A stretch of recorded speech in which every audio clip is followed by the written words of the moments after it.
할렐루야. 주님의 은혜와 평안이 여러분과 또 여러분의 가정 가운데 함께 하시기를 기원합니다. 오늘은 6.25 한국전쟁 75주년이 되는 날입니다. 지난 1950년 6월 25일 주일입니다. 새벽 4시에 북한은 기습적으로 남침하여 전쟁이 시작되었습니다. 당시 남쪽의 대한민국은 굉장히 혼란스러웠습니다. 정치적으로 하나 되기보다는 서로 당파로 갈려가지고 싸움이 잦았습니다. 거기에 미국은 한반도에서 한 발자국 물러서 있었기 때문에 군사력으로 북한보다 많이 열등하게 떨어져 있는 상황이었습니다.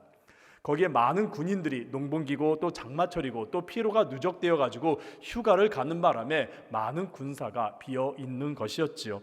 그리고 세계는 당시에 브라질 월드컵이 6월 25일 날 열렸습니다. 그래서 세계는 한반도보다는 저 브라질에 집중하고 있었습니다. 이러한 상황은 북한 입장에서는 절호의 기회였습니다. 이 기회는 정말 오지 않을 기회로 여겨가지고 북한은 이 기회를 타갖고 오랜 준비 끝에 남침을 하게 된 것이지요. 결국 아무런 준비도 없었던 대한민국은 갑작스러운 침략으로 말미암아 수도 서울이 3일 만에 빼앗기고 말았습니다. 그리고 3개월 이후에 낙동강까지 북한이 밀려오면서 이제 북한의 승리가 눈앞에 다가오고 말았습니다. 수많은 사람들이 한국전쟁으로 말미암아 터전을 잃었습니다. 그리고 가족을 잃었습니다. 그리고 자신의 목숨도 잃었습니다. 이러한 정말 혼란스러운 상황 속에서 한국교회는 어떠한 일을 했을까요? 한국교회는 수많은 성도들이 믿음을 지키다가 목숨을 잃었습니다. 수많은 교회가 예배를 드리다가 공산당에 의해서 학살을 당해서 진실화해위원회 보고서에 따르면은 당시의 기독교인은 약 1000여 명이 믿음을 지키다가 목숨을 잃었다라는 보고가 있습니다. 수많은 성도들이 피난을 떠나기도 했지만은 또 많은 성도들이 교회를 지키며 예배를 드리고 있었습니다. 교회를 떠났다 하더라도 피난길에 갔다 하더라도 피난간 그곳에서 예배를 많은 이들이 드리고 있었습니다. 그러면서 그들 모두가 한 가지 신앙의 모습이 있습니다. 바로 한 마음으로 기도한 것입니다. 피난을 떠났던 이들이건 아니면 교회를 지켰던 이들이건 모두가 다 한 마음으로 기도를 하였습니다. 그런데 어떠한 기도를 했을까요? 그들 모두는 놀랍게도 회개의 기도를 하였습니다. 공산당을 무너뜨려 달라는 기도가 아니었습니다. 그리고 대한민국이 강해져서 승리해 달라는 그러한 기도도 아니었습니다. 그저 회개의 기도를 할 뿐이었습니다. 그래서 1950년 8월 30일에 수많은 목회자와 또 성도들이 부산 초량교회에 모여가지고 2주간 금식 기도회를 가지게 되었습니다. 전쟁 한복판에서 그들은 구해달라는 기도보다는 회개의 기도를 하면서 이 대한민국이 회복되기를, 이 대한민국이 하나님의 손에 구원되기를 바라며 그들은 기도했던 것이지요. 기도의 내용은 이러했습니다. 일제 강점기 때에 신사참배 관련하여 우상 앞에 머리 숙인 것에 대한 회개, 그리고 광복 후 교권 다툼 등 교회가 하나 되지 못한 것에 대한 회개, 그리고 해방 후에 신앙의 자유가 회복되었음에도 불구하고 죄에 대한 반성과 통회와 회개 기도를 하지 못한 것에 대한 회개 기도를 그들이 하였던 것입니다. 누구를 남탓하거나 저 공산당을 탓하거나 이런 사태가 일어난 원인을 찾고자 기도한 것이 아니라 그들 모두가 다 회개의 기도를 뜨겁게 하였던 것이지요. 마치 역대하 7장 14절에 있는 말씀을 떠오르게 했습니다. 역대하 7장 14절에 이렇게 말씀합니다. 내 이름으로 일컫는 내 백성이 그들의 악한 길에서 떠나 스스로 낮추고 기도하여 내 얼굴을 찾으면 내가 하늘에서 듣고 그들의 죄를 사하고 그들의 땅을 고칠지라. 우리가 회개 기도할 때에 우리가 다른 것을 위해 기도하기보다 우리가 우리의 죄를 자복하고 하나님께 회개 기도할 때에 하나님께서는 그 모든 문제, 그 전쟁의 모든 상황들을 하나님께서 해결해 주시고 이 땅의 모든 무너진 것들을 고쳐주신다 약속하셨던 겁니다. 이러한 회개 기도로 말미암아 2주 후 정확히 9월 15일에 인천 상륙작전이 성공하였습니다. 그래서 대한민국 이후에 놀랍게 회복될 수 있었던 것이죠. 이렇게 한국 전쟁 때에 한국 교회가 우리에게 남긴 정말 귀한 신앙의 유산은 기도였습니다. 한 마음으로 모여 기도한 것이었습니다. 누가 이겨야 되냐, 누가 먼저냐 그러한 것이 아니라 한 마음으로 기도한 것, 특히 회개에 기도한 것입니다. 하나님께서 이 모든 상황 가운데서 주관하여 주시고 이 모든 상황을 해결해 주시라는 그 믿음의 그 의지하는 기도와 함께 하나님께 회개하는 기도를 많은 그리스도인들이 한 것이지요. 그래서 그 기도로 말미암아 하나님께서 이 땅을 고쳐주시고 이 땅을 회복시켜 주셨습니다. 우리 교회도 마찬가지 않습니까? 우리 교회가 화재 사건 났을 때 우리가 어떠했습니까? 우리가 한 것이 무엇입니까? 누구를 탓하거나 그 화재의 원인을 찾기보다는 우리 춘천중앙교회는 회개 기도했습니다. 어떤 회개를 기도를 했습니까? 교만했던 우리의 신앙의 모습들, 이기심 많았던 우리의 신앙의 모습들, 편리주의만 찾았던 우리의 신앙의 모습들을 우리가 내려놓고 회개 기도를 했던 것이죠. 그로 말미암아 하나님께서 놀랍게 우리 교회를 회복시켜 주시고 우리를 일으켜 주셨습니다. 대한민국도 마찬가지입니다. 회개 기도를 하였기 때문에 하나님께서 그 모든 무너진 것들을 다시 회복시켜 주신 것이지요. 그렇게 살아가는 성도 여러분, 우리가 무너진 것이 있다라면은, 우리가 문제가 있다라면은, 우리가 정말 걱정거리가 눈앞에 커다랗게 있다라면은 하나님 앞에 나와 기도하시기 바랍니다. 하나님께서 회복시켜 주시고 하나님께서 다시 일으켜 주십니다. 우리는 지금 휴전 상태에 있습니다. 종전 상황이 아닙니다. 우리 대한민국은 지금도 전쟁이 그저 멈춰 있는 휴전 상태에 놓여 있습니다.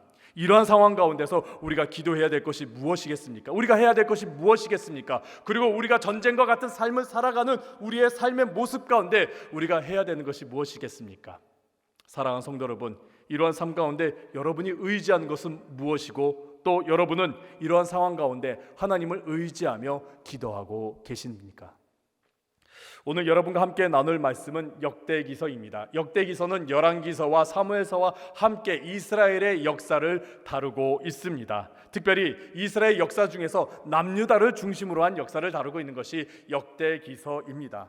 역대상은 다윗의 계보와 함께 다윗이 왕으로 등극하고 다윗의 활동에 대한 그런 역사의 이야기가 담겨져 있습니다. 그리고 역대하로 가면은 솔로몬에서부터 시작하여 남북이 분열된 이후에 남유다의 왕들의 이야기들이 이어지고 있습니다. 역대기서는 남유다의 왕들에 대한 이야기가 담겨져 있습니다. 이러한 내용들이 우리에게 왜 필요한 것일까요?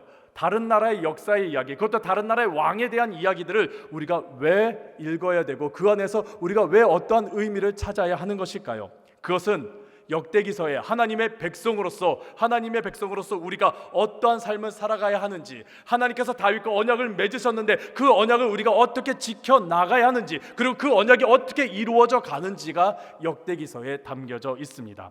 그중 오늘의 본문에 있는 말씀, 역대기하 13장에 있는 말씀은 다윗과 그 뒤에 솔로몬, 그리고 그 뒤에 르호보암의 아들 아비야가 왕이 된 이후에 일어났던 일들을 다루고 있습니다.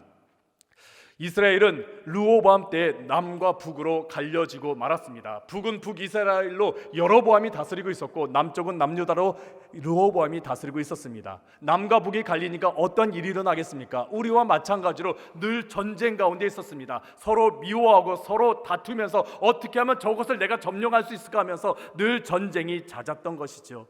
이러한 남북이 이제 대치된 상황 가운데 르호보암이 죽고 그의 아들 아비야가 왕위로 오르게 되었습니다.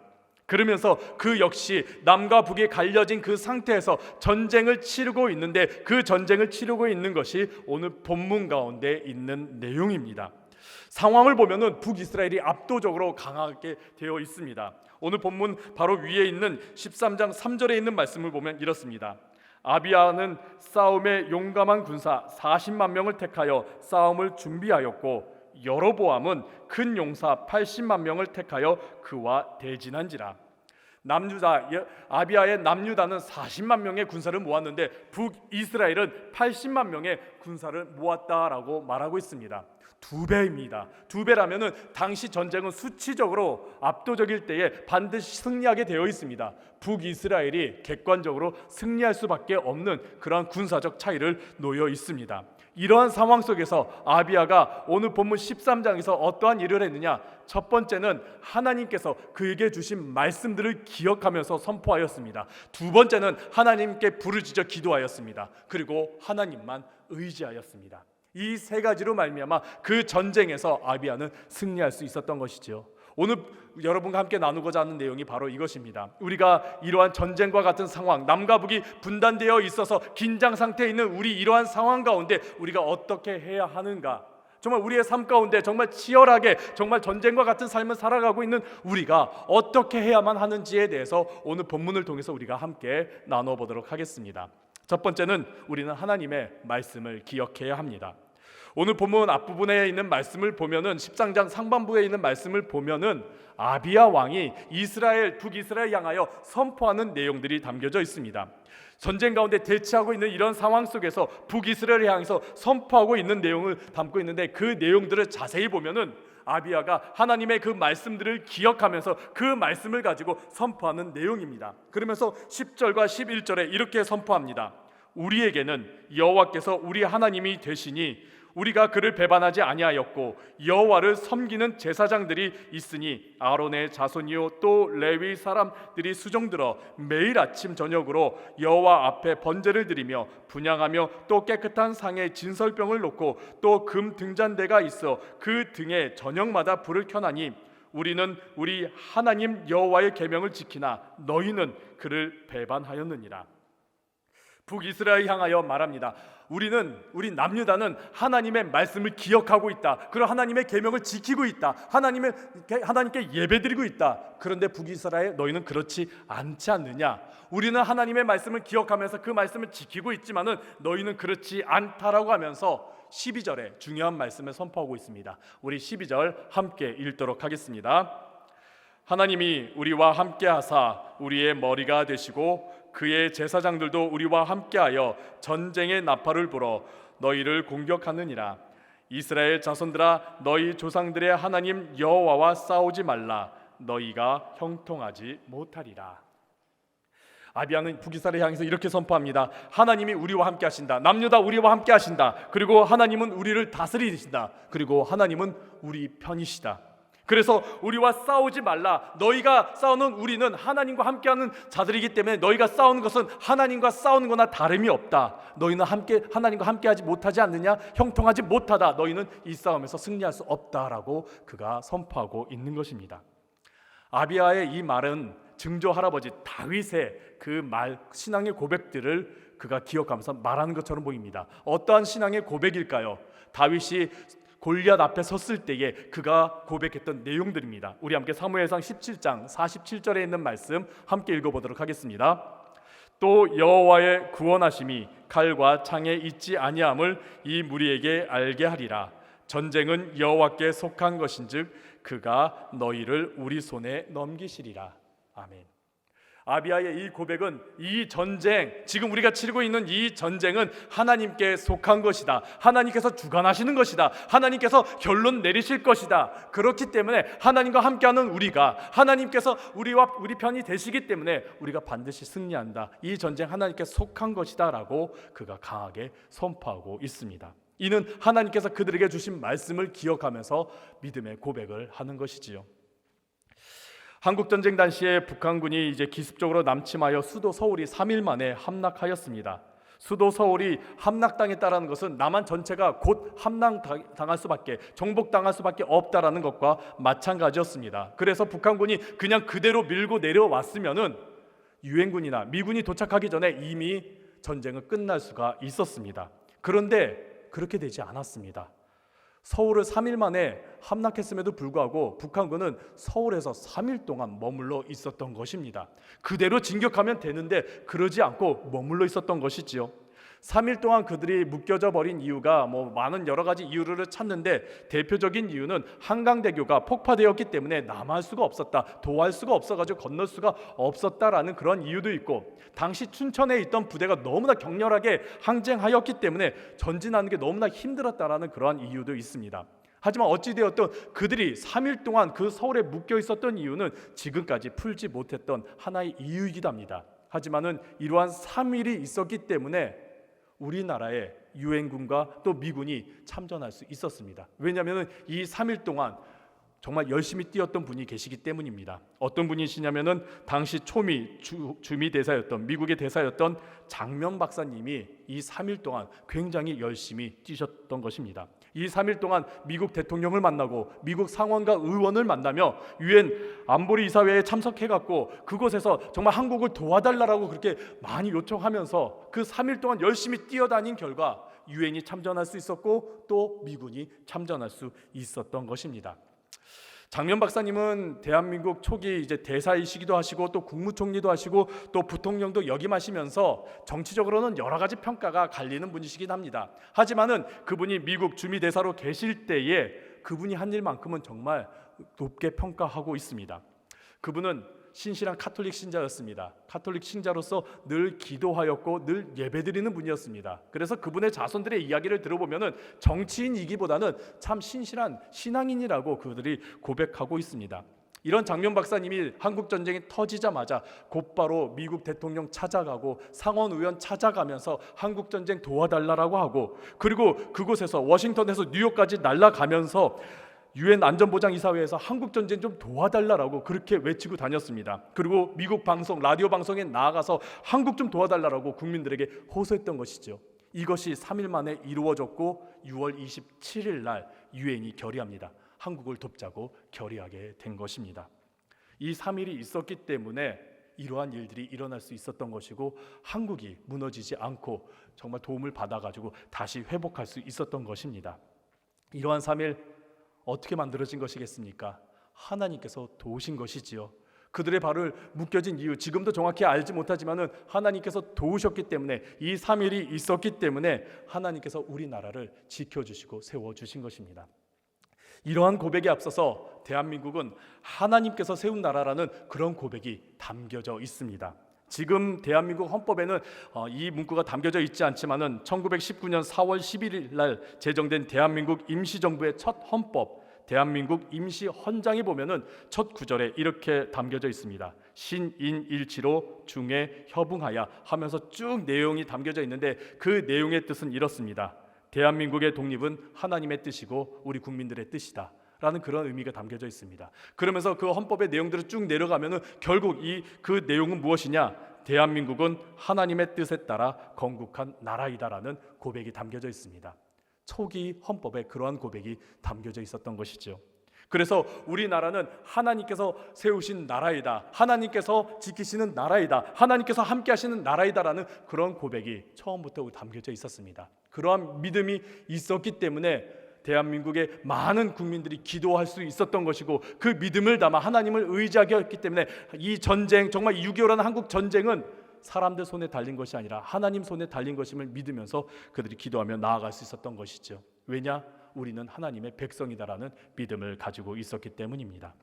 그렇게 사랑하는 성도 여러분, 하나님께서 우리와 함께 하시다라는 그런 믿음을 가지시기를 간절히 바랍니다. 그리고 우리나라는 하나님의 나라이고 하나님의 백성임을 우리가 늘 믿으면서 기도하시는 여러분들 되시기를 간절히 바랍니다. 그랬을 때에 우리 눈앞에 있는 이러한 모든 문제들, 또 남과 북이 분열되어 있는 이러한 상황, 긴장된 이러한 상황 가운데 하나님께서 이 모든 것을 주관하시라는 믿음으로 나아가시기를 간절히 바랍니다. 그리고 이러한 믿음으로 우리가 함께 기도해 주시기를 바랍니다.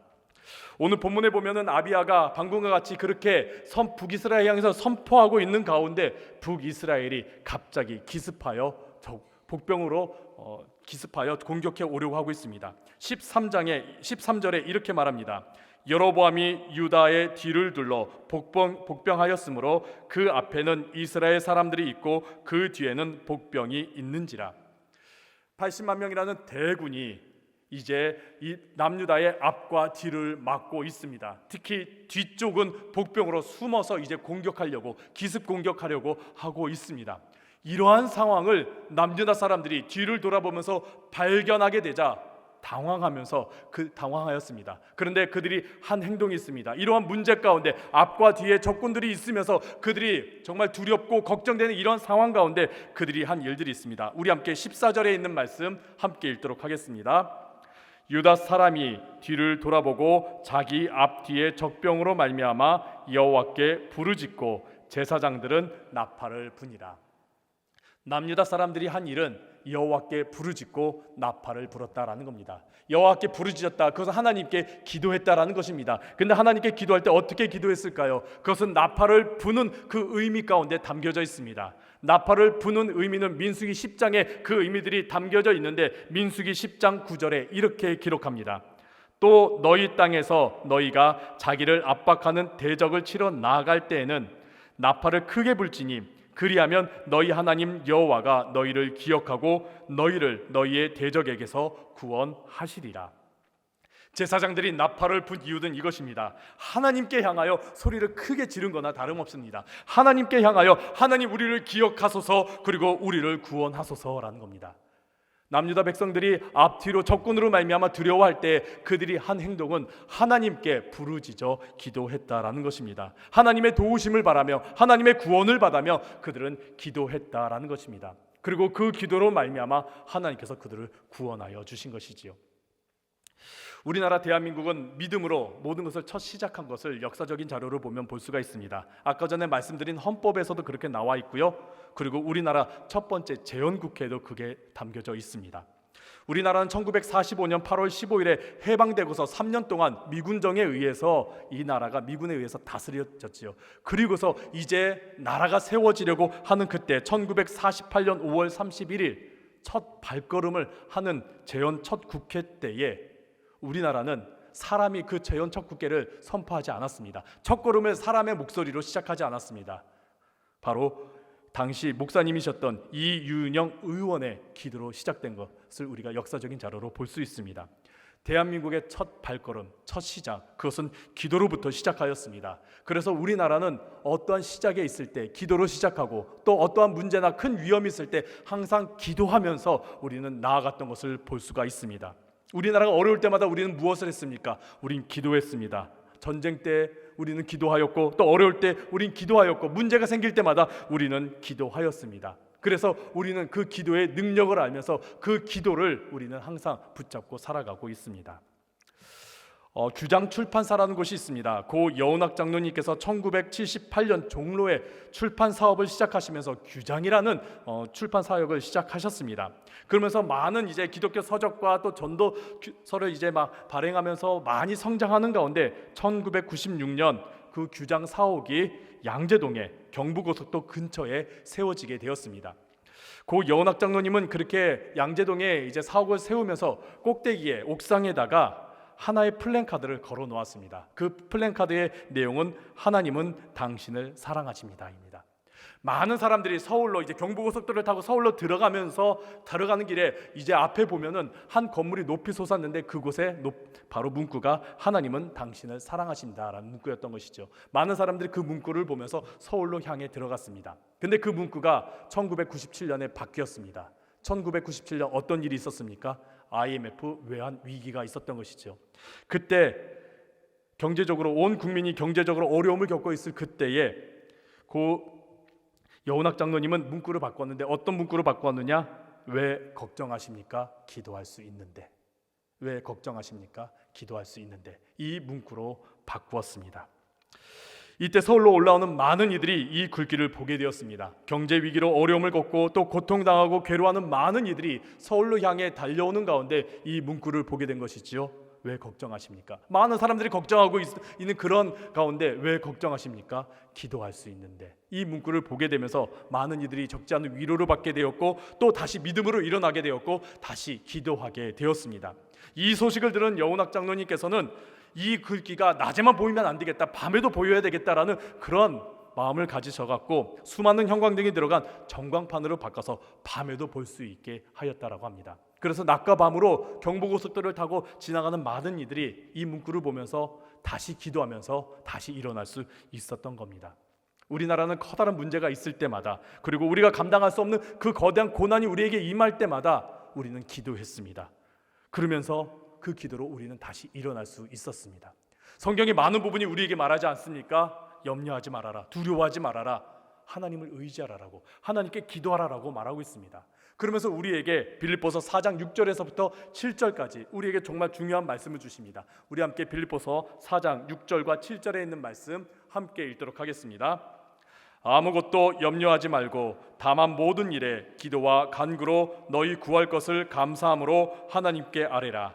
그리하면 모든 지각에 뛰어난 하나님의 평강이 그리스도 예수 안에서 너희 마음과 생각을 지키시리라. 아멘. 하나님께서 우리에게 주시는 말씀입니다.